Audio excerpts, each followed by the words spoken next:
ইরানে নারীদের সাক্ষরতার হার বেড়ে দাঁড়িয়েছে প্রায় ৯৭%।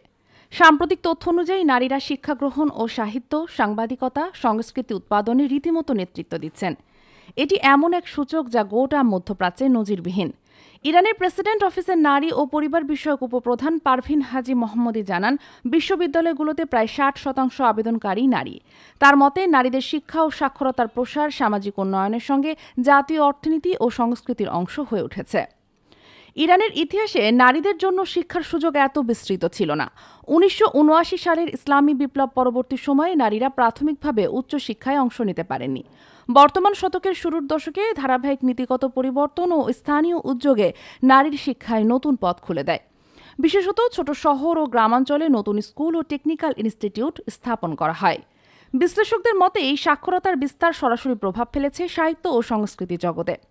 ইরানের বিভিন্ন শহরে নারী লেখক, কবি ও প্রকাশকদের সংখ্যা নাটকীয়ভাবে বেড়েছে। তেহরান ও ইস্পাহানে প্রকাশিত সাম্প্রতিক সাহিত্য সাময়িকীগুলোর অন্তত ১/৩ জুড়ে নারীরাই সম্পাদক বা অনুবাদক হিসাবে যুক্ত আছেন। ইরানি লেখক ফারিবা ভাফি সম্প্রতি এক সাক্ষাৎকারে বলেন, নারীর সাক্ষরতা মানেই সমাজের আত্মজিজ্ঞাসা জাগ্রত হওয়া। তার মতে, পাঠ ও লেখালেখির মধ্যে দিয়ে নারীরা নিজেদের অবস্থান ও স্বাধীনতা পুনরায় সংজ্ঞায়িত করছেন। তবে এই উন্নতির সঙ্গে চ্যালেঞ্জও আছে। সামাজিক রক্ষণশীলতা ও রাজনৈতিক চাপ এখন অনেক নারীর প্রকাশ ও অভিব্যক্তির স্বাধীনতায় প্রতিবন্ধকতা সৃষ্টি করে। ইরানি নারী কবি মাহনাজ সাদি বলেন, লেখা মানে কণ্ঠস্বর, কিন্তু অনেক সময় এই কণ্ঠস্বর শোনা যায় না।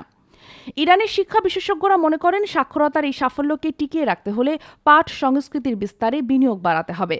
স্থানীয় গ্রন্থাগার, অনলাইন শিক্ষা, অনুবাদ কর্মসূচি ও প্রকাশনা শিল্পের প্রসার, এই ৪টি ক্ষেত্রেই নারীর অংশগ্রহণ আগামী দিনে ইরানের সাহিত্যকে আরও বিস্তৃত করবে।